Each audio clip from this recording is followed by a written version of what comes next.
हमने आपको तकलीफ़ दी है। और इशू तो इस सूबे में बहुत सारे हैं। एक तरफ सैलाब से जो है वो लोग मर रहे हैं, लोगों के पास खाने को कुछ नहीं है, लेकिन वज़ीर आला हाउस जो है उसके साथ तीतर और बटेर और पता नहीं किस किस के करोड़ों रुपए उसके ऊपर ख़र्च किए जा रहे हैं। जो परवेज़ इलाही साहब जो अदालती वज़ीर आला हैं, वो अपने बच्चे जमूरे के साथ हर वक्त जो है वो बनी गाला ज़रूर बैठे रहते हैं, लेकिन उनके पैरों पर मेहंदी लगी है कि वो सैलाब ज़दगान में से किसी के पास नहीं जा सकते, किसी के जाकर जो दुख का मुदावा नहीं कर सकते, और उनके पास टाइम नहीं है कि वो जो इस वक्त इश्यूज़ हैं, सही में इश्यूज़ हैं पंजाब के, वो उसके ऊपर तवज्जो दे सकें। उसी तरह का एक इशू आज जो है वो एक दफ़ा फिर जो है वो आपके सामने मैं उसके ऊपर बात करना चाहती हूँ। और ये बात हमने पहले भी एक दफ़ा की थी। जो रावी अर्बन प्रोजेक्ट है, जो इमरान खान साहब के पिछले दौर में भी जिसके ऊपर बहुत जो है वो तेज़ी से ज़मीनों पे कब्ज़े करने की कोशिश की गई। बड़ी हैरत अंगेज़ बात है कि जहाँ पर इमरान खान का नाम आए वहाँ पर ज़मीनों के नाम आते हैं, वहाँ पर ज़मीनों के परमटों के नाम आते हैं, फिर वहाँ पर पिंकी पीरनी साहिबा का जिक्र आता है, फिर पिंकी पीरनी साहिबा के साथ वहाँ पर हीरो जवाहरात का जिक्र आता है।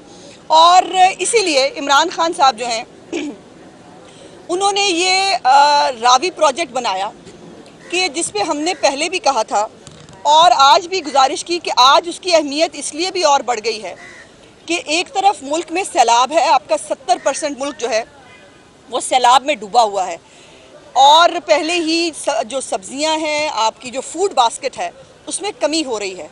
और दूसरी तरफ ये है कि इमरान खान साहब जो है उनको खुद नहीं पता कि उनकी पंजाब की हुकूमत कितने दिनों की मेहमान है, लेकिन उनकी पूरी तवज्जो इस चीज़ के ऊपर है कि फटाफट ज़मीनों पे कब्ज़े कर लो। अब आज की हालात ये है कि अर्बन प्रोजेक्ट जो है, ये रावी अर्बन प्रोजेक्ट, इसने जनवरी 2022 में, इसी साल जनवरी के अंदर सुप्रीम कोर्ट ऑफ पाकिस्तान में सारे मुतासरीन जो है वो गए, और वहाँ पर सुप्रीम कोर्ट ऑफ पाकिस्तान ने स्टे ऑर्डर जारी किया इस प्रोजेक्ट के ख़िलाफ़। स्टे ऑर्डर कहा कि जब तक आप कॉम्पनसेशन तमाम लोगों को नहीं दे देते, जब तक तमाम लोगों के तहफ़्फ़ुज़ात दूर नहीं होते, आप इसके ऊपर कोई काम नहीं कर सकते। और अब ये आलम है कि पिछले एक हफ़्ते के दौरान ना सिर्फ ये हमारे मियाँ मरगूब साहब हमारे MP हैं, इनकी अपनी ज़ाती ज़मीन भी उसके अंदर आई है। सिर्फ एक नहीं है, हमारे साथ बहुत सारे MPs हैं जिनकी ज़मीनें जो है वो इसके अंदर आई हैं। और किया क्या है कि ख़ुद ही हुकूमत पंजाब ने तमाम मालकान जो है उनसे पूछे बग़ैर तमाम ज़मीनों को अपने नाम करवा लिया है। और अपने नाम करवाने के बाद अब जुल्म ये है कि उन ज़मीनों के ऊपर जहाँ सब्ज़ियाँ काश्त की गई थी, जहाँ पर फसलें काश्त की गई थी, वहाँ पर अब बुलडोज़र चलाए जा रहे हैं।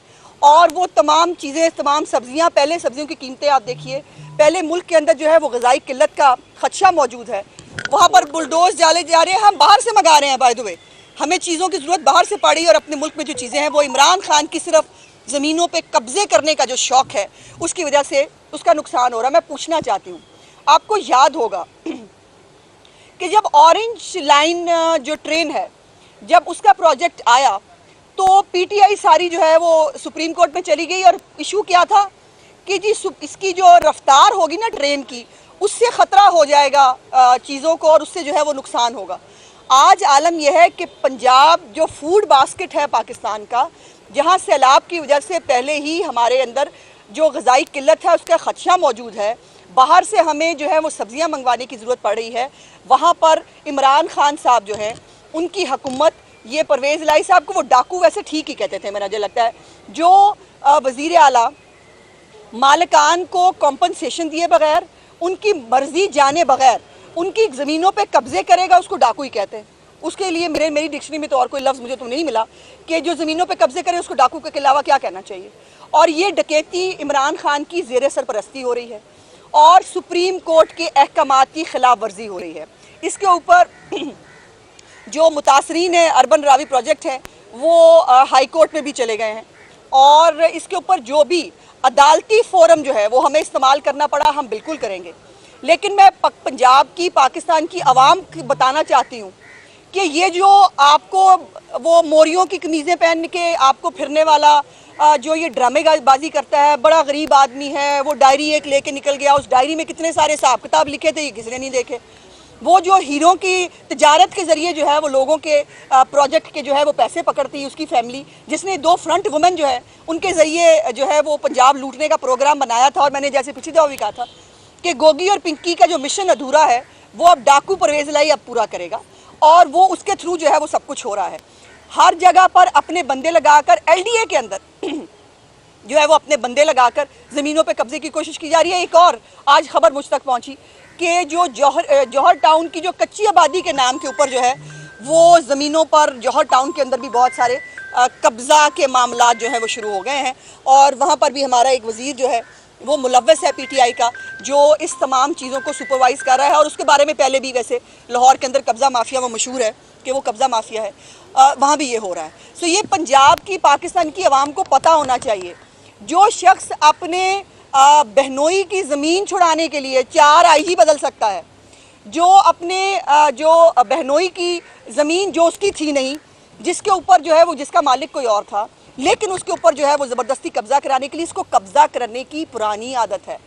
इमरान खान को कब्ज़ा गिरी की पुरानी आदत है, और वो उनको अब कब्ज़ा गिर के साथ एक रस्सागीर मिल गया तो माशाल्लाह अल्लाह बनाई जोड़ी वाली हिसाब है कि रस्सागीर और कब्ज़ागीर दोनों इकट्ठे हो गए। और आज ये हाल है कि पंजाब के और ख़ास तौर पर लाहौर के जो काश्तकार हैं, जो ज़रूरी ज़मीनें हैं, उनको जो है वो बेचा जा रहा है। अगर आपको ये नई स्टोरी नहीं है, इसकी ये स्टोरी पंजाब की भी नहीं है, ये तमाम सूबों में है। आपको याद होगा नथिया गली में एक होटल बनाने का एक स्कैंडल आया था, जिसके अंदर कोई मुस्लिम साहब थे, उनका नाम आया था, जो इमरान खान के ज़ाती दोस्त हैं, और उन्हीं मुस्लिम साहब का जिक्र जो है वो फॉरेन फंडिंग के अंदर भी हुआ।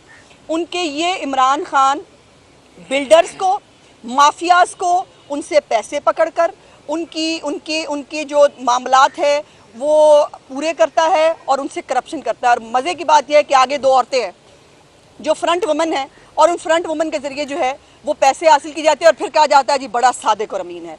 जो आदमी ज़कात और खैरात खाकर जिसने सियासत में कदम रखा हो, वो फिर इख्तियार मिलने के बाद ऐसे ही ख़जाने लूटता है जैसे वो आज कर रहा है।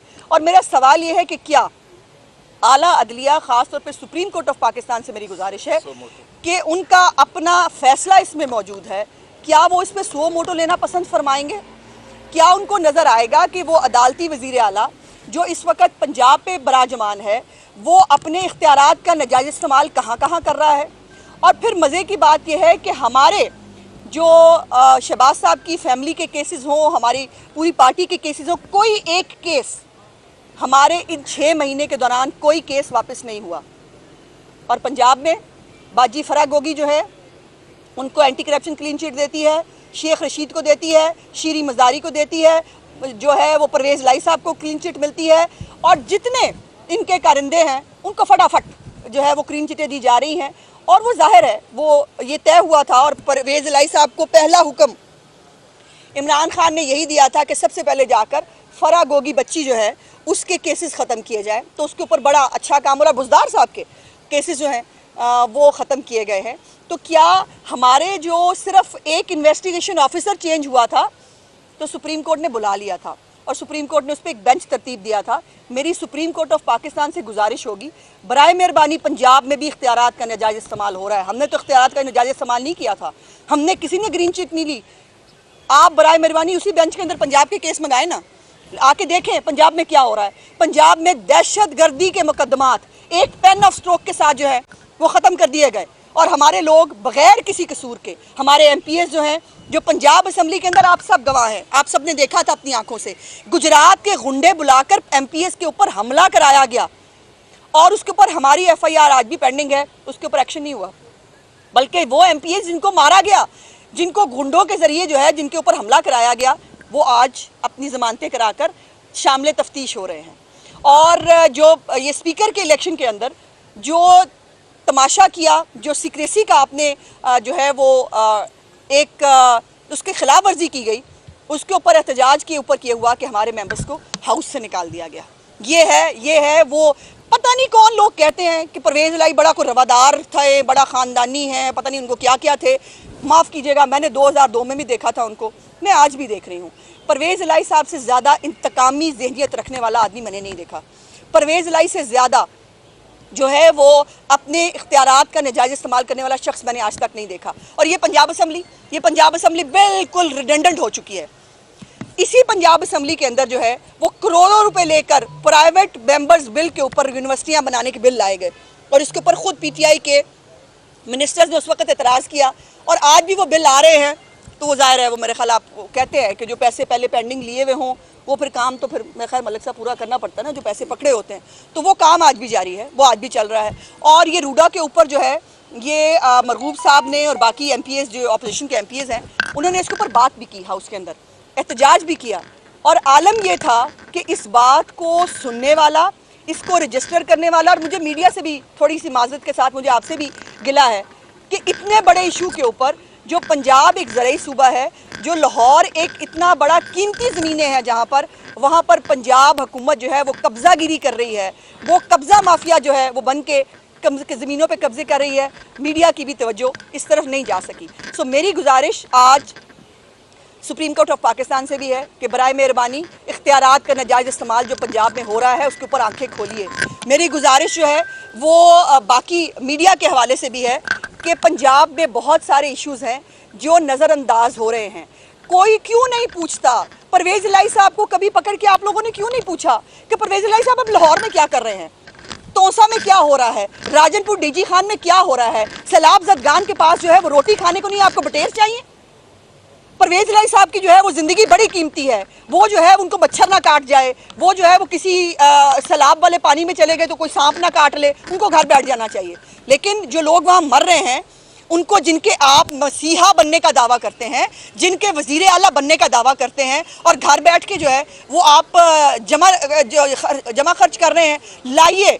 मैं चैलेंज कर रही हूँ परवेज़ इलाही को, अगर वाकई इमरान खान ने टेलीथॉन के तमाशे से अगर चंद रुपए कमाए हैं ना तो लाइए, ला के पंजाब में लगाइए और दिखाइए हमें पता चले कि जो पंजाब के अंदर जो है, आप तो पंजाब, हालत ये थी पंजाब की बुज़दार के दौर में, और मैं समझती हूँ कि परवेज़ इलाही बुज़दार प्लस हैं। ये बुज़दार से भी 4 हाथ आगे। ज़ाहिर है जब बंदा 10 सीटों के साथ वज़ीर आला बना हो तो फिर इतना ही कॉम्प्रोमाइज़ होता है जितने परवेज़ इलाही साहब हैं। और वो मोहन्नस इलाही साहब जो हैं, वो बच्चा जमूरा साहब, वो स्टपनी है, वो उन्होंने एक जेब में IG डाला हुआ है, दूसरी जेब में उनके CCPO है और बाकी मामलात वो कर ही रहे हैं सबके साथ। उनको जो है ये तमाम जो मामलात पंजाब के अंदर हो रहे हैं, इसके अंदर पंजाब का हक तक नहीं मांग सके थे ये बुज़दार साहब जब वफाक से हमारे पैसे बनते थे। और आज आलम यह है कि परवेज़ इलाही का जो है वो आपने क्लिप देखा होगा, वो जाके ना जलसे तैयार करा रहे हैं इमरान खान के लिए। वो कह रहे हैं ध्यान रखा करें खान साहब का, खान साहब के जलसे ज़रा अच्छे तैयार किया करें, इमरान खान साहब को कोई शिकायत नहीं होनी चाहिए। शर्म आती है कि ऐसा वज़ीर आला जिसको पंजाब की आवाम की फ़िक्र नहीं है, उसको पंजाब के अवाम के मसाइल की फ़िक्र नहीं है, उसको ये फ़िक्र है कि इमरान खान को खुश रखना है और उसको खुश रहना चाहिए। भाई बारी बारी कर ले, बारी बारी कर ले। मीडिया से गुफ्तगू की और मोहन्नस ने ये कहा है कि पंजाब में कोई तब्दीली नहीं आ रही और सारी नून लीग जो है वो खिसक चुकी है। ये भी मोहन्नस चले, मोहन्नस इलाही साहब का दिमाग खिसक गया, मैं तो इतना कहना चाहती हूँ। पर आप, मुझे समझ नहीं आती, आप मोहन्नस इलाही से पूछते क्यों नहीं? हु इज़ ही? वो कौन है? ये क्या एक के साथ एक फ्री मिले, अब्बा जी के साथ बेटा फ्री है? परवेज़ इलाही CM है ना। मोहन्नस इलाही के पास कौन सी अथॉरिटी है, कौन सी एग्जेक्टिव अथॉरिटी है? वो फैसले भी कर रहा है, वो मीटिंग्स के अंदर भी बैठता है, वो जो है वो पैसे भी पकड़ता है, वो सब कुछ करता है। उसके पास ये अथॉरिटी किसने दी है? और वो पंजाब के मामलात के बारे में बात करने वाला कौन है? सो ही इज़ नोबडी। और उसको जो है पंजाब के मामलात पे बात करने से पहले जी मियाँ साहब भी थोड़ी बात कर, रूडा के हवाले से 1 मिनट बात कर लेने दें। पॉइंट मैं भी इसमें इजाफा कर दूं, बड़ी तफसीलन बात हुई है। देखिए, इसका बड़ा दिलचस्प पहलू ये है कि ये ज़मीन जो इन्होंने सो कॉल्ड एक्वायर की है, इसकी 2 कैटेगरी बनाई है। एक 2 लाख रुपए फी एकड़ लाहौर और फरोजवाला सिटी के अंदर, दूसरी 7,75,000 रुपए फी एकड़। इसको अगर मरले में कन्वर्ट करें तो ये 1,040 रुपये मरला बनता है और 4,100 रुपये मरला बनता है। मैं ये पूछना चाहता हूँ कि ये जिस तरह से डाकाजनी करके, ये लूट मार करके, ये लोगों की आबाओ-इजाद की ज़मीनें छीन के उनकी कब्रों के ऊपर अपने महल्लात खड़ा करना चाह रहे हैं, इस पूरे प्रोजेक्ट का आज तक इन्होंने ये कभी बयान नहीं किया कि ये प्रोजेक्ट जो है, इसके नतीजे में जो हम प्लॉट बनाएंगे, जो हाउसिंग सोसाइटी बनाएंगे, वो हम लोगों को किस कीमत पर देंगे। हक़ाइक़ ये है कि अगर 1,040 रुपये मरला लेते हैं या 4,100 रुपये मरला में ख़रीदते हैं, आप ज़बरदस्ती स्नेच करते हैं, तो फिर उसका रिवार्ड फिर कौम की तरफ मुंतकिल करने का भी कोई प्लान बता दें। अगर आपके पास कोई प्लान नहीं है, हकीकत यह है कि ये इन्वेस्टरों का और हाउसिंग सोसाइटियों के मालकान का, डेवलपर्स को नवाजने का और उनके जरिए किकबैक्स लेने का ये एक बहुत बड़ा मंसूबा है जिसमें खरबों रुपए का किकबैक है। और ये खरबों रुपए का किकबैक जो है, आज मुझे कहना है कि ये सीएम साहब ने ये जो गैर कानूनी इनकी छतरी तले इन्होंने ऑर्डर दे के ये इंतकालात जो हैं मुंतकिल करवाए हैं और ये ज़मीनों पे कब्जे कर रहे हैं, इसके अंदर भी इनके जो हैं आज खरबों रुपए के किकबैक्स इन्होंने लेके दिन रात वो पैसे पूरे करने के लिए ये सारा चक्कर चला रहे हैं। तो मुझे ये कहना है कि ये प्रोजेक्ट जो था, जिसको हाई कोर्ट ने जो है डिनोटिफाई कर दिया था, रूडा को डिनोटिफाई कर दिया था, सुप्रीम कोर्ट ने जब इसके ऊपर बड़ा क्लियर कट ऑर्डर मौजूद है, तो आज इन्हें क्या जल्दी पड़ी है? इस जल्दी इसी बात की है कि अपनी जेबें गर्म कर लें, अपनी जो कुछ हमने किकबैक्स लिए उनको हलाल कर लें, लेकिन ये हजम नहीं होने देंगे इंशाअल्लाह। अल्लाह की मेहरबानी से आज आप लोगों की आबाओ-इजाद की ज़मीनें छीनेंगे और जुल्म और ज़्यादती करेंगे। ये जुल्म और ज़्यादती ज़्यादा देर नहीं चलेगा। अल्लाह की लाठी बड़ी बेआवाज़ है, कानून कुदरत हरकत में आएगा और इंशाअल्लाह ये सब कुछ जो है इनके जेबों से इंशाअल्लाह निकलेगा और ये कौम देखेगी। आपने कहा है कि ये इमरान खान का मंसूबा है और वो कब्जा ग्रुप है, और ये मेरे इल्म के मुताबिक ये तो अयूब खान का मंसूबा है। अयूब खान ने 2 नए शहर आबाद करने थे, उसमें एक रावी अर्बन डेवलपमेंट था, एक इस्लामाबाद था। इस्लामाबाद हो गया तो इस प्रोजेक्ट पे तो उस वक्त से फिजिबिलिटी रिपोर्ट्स वगैरह बनी हुई है पुरानी, तो आपने इमरान खान पे डाल दिया ये सारा काम। क्या कहेंगे भाई? मेरा ख्याल है मेरे से सवाल पूछने की बजाय इमरान खान के अपने स्टेटमेंट्स निकाल लीजिए जो इसके ऊपर है, वो उसका क्रेडिट लेते हैं। वो कहते हैं कि मैं ये बनाने जा रहा हूँ, मैं ये करने जा रहा हूँ। तो इमरान खान भी मिनी यूब ही है, मतलब वो आपको यूब खान से डिफरेंट लगता है? मुझे तो वो छोटा यूब खान लगता है। तो एक ही बात है। अच्छा मैडम, ये बताइएगा इस वक्त जो खबरें सरगर्म हैं पंजाब हुकूमत की तब्दीली की, ये वाकई आपने कोई होमवर्क मुकम्मल कर लिया है, बंदों का ज़मीर जगाया है, या उनको नोटों की चकाचौंध दिखाई है जो इस बार दोबारा आपके साथ आ जाएंगे? क्योंकि अब तो आपकी अक्सरियत नहीं रही, अक्सरियत तो वज़ीर आला के पास है। किस तरह आप उसको बताएं? प्यारे भाई, अक्सरियत 2 वोटों की है, ये भी आपको जो है पता होना चाहिए। तो 2 वोटों की अक्सरियत के ऊपर जो अदालती हुक्म से जो है वो वज़ीर आला बने हुए हैं परवेज़ इलाही साहब। सो अभी हमारी एक रिव्यू भी पेंडिंग है सुप्रीम कोर्ट के अंदर, जिसके अंदर हमने पूछा है कि एक ही ख़त जो है वो एक चेयरमैन इमरान खान की तरफ से आए तो वो जो है वो बड़ी कोई मुकद्दस चीज़ होती है, और अगर चौधरी शुजात साहब ख़त लिखें तो उसको डस्टबिन में डाल देना चाहिए। ये कानून में कैसे होता है? लेकिन हम इतने खुशकिस्मत नहीं है कि हमारी पिटीशन शाम को लगे और सुबह उस पर फैसला हो जाए। तो हम इंतज़ार कर रहे हैं कि जी हमारे लिए भी इंसाफ के दरवाजे खुलेंगे, और मेरी पार्टी ने अभी तक कोई ऑफिशियल अनाउंसमेंट नहीं की है इसके हवाले से। इनके अपने लोग, जिनको 70 लोगों को इन्होंने वजारतें देने का वादा किया था, जो क्यू लीग के सारे लोग जो हैं जिनको वज़ीर बनना था, उनको परवेज़ इलाही को वज़ीर बना के बाकियों को डस्टबिन में डाल दिया गया है। भाई, तो इनकी आपस की लड़ाई है, हम तो पॉपकॉर्न खा रहे हैं और तमाशा देख रहे हैं। अच्छा उस्मान साहब, ये बताइएगा कि लाहौर की लॉ एंड ऑर्डर की सूरत बड़ी खराब है। 4000 बाइक एक माह में चोरी हुई हैं, 200 कारें, 50 से ज़ायद वारदातें हैं। सीसीपी लाहौर का क्या कर रहे हैं? देखें, जब पंजाब का डाकू जो है वज़ीर आला हो तो छोटे छोटे चोर जो है वो भी अपने आप को छोटे छोटे वज़ीर आला तो समझेंगे ना। तो इसलिए जब डाकू ऊपर हो तो छोटे छोटे वज़ीर आला नीचे बन जाते हैं, तो वो बने हुए हैं आजकल। और जैसे मैंने पहले भी कहा था कि मोहन सलाई की एक जेब में आईजी है, दूसरी जेब में जो है सीसीपीओ है। और ये भी बड़ी मज़े की बात यह है कि मोहन सलाई गाड़ी चलाते हैं आईजी पंजाब को साथ बैठा के एक जलसे में जाने के लिए, वहाँ पर कोई इख्तियारात का इस्तेमाल नहीं होता, किसी को कुछ नज़र नहीं आता, सब अंधे हो जाते हैं और किसी को फ़र्क नहीं पड़ता कि एक आईजी जो है वो एक बंदे के साथ फ्रंट सीट पे बैठ के एक जलसे को अटेंड करने जा रहा है, सियासी जलसे को। तो ये बातें ये सब रिकॉर्ड पे मौजूद है। सो वो निकलेंगे आईजी साहब जेब में से, और सीसीपीओ साहब जो है वो मोहन सलाई की चाकरी से बाहर निकलेंगे तो नजर आएगा ना बाकी पंजाब के अवाम के लाहौर के क्या मसाइल हैं। 10 दिन से जायद हो गए हमजा शहबाज को लाहौर में आए हुए, सैलाब से मुतासरा इलाकों का दौरा हमजा शहबाज कब करेंगे? देखिए, उनकी बेटी की तबीयत नासाज है और बहुत सारी डिटेल्स हैं जो मैं नहीं देना चाहती, क्योंकि ये फैमिली की एक अपनी प्रोग्रेटिव है कि वो बात को कितना बताना चाहते हैं। बहरहाल उनकी बेटी, अल्लाह मियाँ उसको ज़िंदगी जो है वो अता फरमाए, वो उसकी तबीयत अच्छी नहीं है, वो इसलिए। और बाप होता है, अब भी बाप हैं। 20 साल बाद वो बच्ची अल्लाह ताला ने हमजा साहब को दी थी, तो वो थोड़े फैमिली क्राइसिस में है। लेकिन हमजा साहब नहीं हैं, उनके नुमाइंदे हर जगह मौजूद हैं। हमारी आपको पीटीआई कहीं नज़र नहीं आएगी, मेरी पार्टी आपको हर जगह नज़र आएगी। और फिर शहबाज साहब खुद जो है वो इस पूरे सैलाब के मामलात को देख रहे हैं। आज भी वो सैलाब ज़दगान के साथ थे, वो रोज़ सैलाब ज़दगान के साथ होते हैं।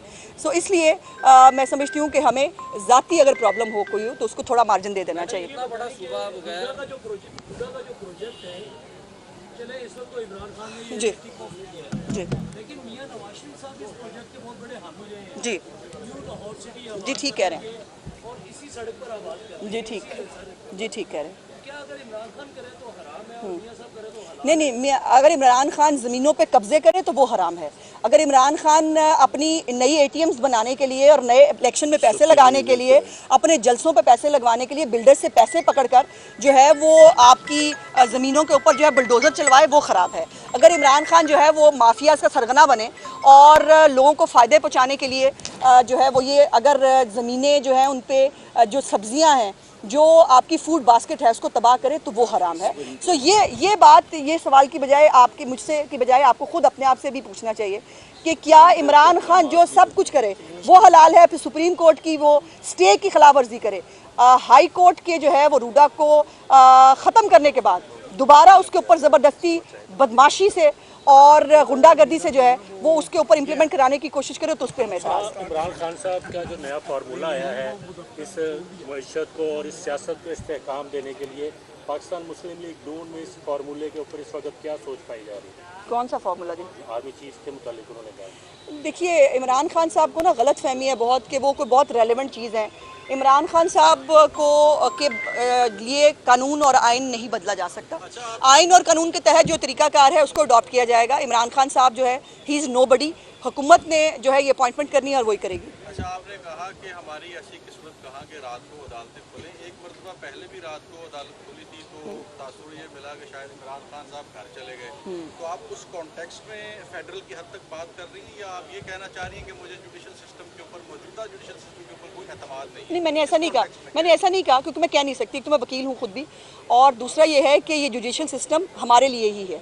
मैं सिर्फ ये कह रही हूँ कि हमारी जो पिटिशन्स को नहीं देखिए, एक पिटिशन की बात नहीं है, ये वज़ीर आला साहब की अपॉइंटमेंट के बारे में हो, ये पंजाब के मामलात के ऊपर हो, इनकी पिटिशन्स जो हैं वो शाम के शाम जो माशाल्लाह फिक्स भी हो जाती है। मुझे एतराज़ नहीं है, अच्छी बात है, होनी चाहिए, लेकिन साथ साथ हमारी भी कर दिया करें फिक्स। मेरा सिर्फ इतना सा गिला है। मैडम, गुजरात का इतना बड़ा इशू उठा हुआ है, गुजरात डिवीजन का जी, इस हवाले पर मुस्लिम लीग नून की जानिब से बिल्कुल खामोशी है। कोई मकामी रहनुमा भी एहतजाज नहीं कर रहा, कोई पिटीशन भी नहीं है। तो क्या ये समझा जाए कि कुछ मामलात ऐसे होते हैं कि जिसमें परवेज़ लाई का साथ देना ज़रूरी हो जाता है? पंजाब असम्बली में माजी में देखा, आप एक बार सीख बाग भी हो गई थी, नाराज़ ना होइएगा, वो हमने अपनी आंखों से देखा कि जब इनके खिलाफ तहरीक अदम एतमाद आई तो जिन्होंने जमा करवाई थी वो ही ऐवान में ना पहुंच पाए तो आप गुस्से में आग बगोला हो गई थी। तो गुजरात वाले मामले पे भी आपको लगता है कि आपके कुछ रहनुमा चौधरी परवेज़ लाई से मिले हुए हैं कि इस इशू पर नहीं बोलना? नहीं, मैं ऐसा बिल्कुल नहीं समझती और कतन ऐसा सोचना भी मैं समझती हूँ कि नामुनासिब होगा। ये ज़रूर है कि इसके ऊपर सायरा अफजल तारड़ साहिबा मेरे ख्याल इसको लीड कर रही थी सारे मामलात को, और उन्होंने इसके ऊपर कोर्ट में जाने का भी ऐलान किया था। तो मेरा ख्याल है कि बेहतर होगा कि हम सायरा साहिबा के जो है उसका इंतज़ार कर लें। एक मिनट जी, अपोजिशन लीडर पंजाब में कोई नहीं है, आप लोग इसको इतना प्रेस भी नहीं कर रहे, ना ऐवान में कभी की बात हुई है ना बाहर, तो इसकी क्या? नहीं, हो चुकी है। हमने तमाम पार्लियामेंट्री पार्टी ने साइन करके बाकायदा जो एप्लीकेशन मूव कर दी हुई है, स्पीकर साहब को दे दी हुई है। लेकिन स्पीकर साहब जरे मतलब वो भी मजबूर हैं, उनको भी छोटा मोटा तो फ़िरौन बनेंगे तो PTI में रहेंगे, छोटा मोटा फ़िरौन बनेंगे तो वो स्पीकर रह सकते हैं। तो वो हमारा चैम्बर जो है वो नहीं दे रहे हैं, हमारे मुलाजिम जो है जो अपोजिशन को मिलते हैं वो नहीं दिए गए, तो हमें कोई फ़र्क नहीं पड़ता। हम रोएंगे नहीं, हम बिल्केंगे नहीं, हम मतलब लाला नहीं चुकेंगे। हमें ये सब देखने की और बर्दाश्त करने की आदत है। सो कोई गल नहीं। दोनों खवातीन को नवाज शरीफ से ताज़ा मुलाकात का शर्फ मिला है, तो बताएं वो कब वापस आ रहे हैं? वो लोग भी उनसे मुलाकात करना चाह रहे हैं यहाँ? जी माशाल्लाह बिल्कुल काफ़ी बेहतर हैं और मेरी तबीयत ज़्यादा अच्छी होगी उनसे मिलके। तो उनको वापस लाना जो है वो पार्टी की एक कॉल है और इसके ऊपर पार्टी फैसला करेगी। लेकिन ये बात तय है कि मियाँ साहब को अगले इलेक्शन से पहले पाकिस्तान में आना है और हमारी इलेक्शन कैंपेन को वही लीड करेंगे इंशाल्लाह। Thank you. बताइएगा बस।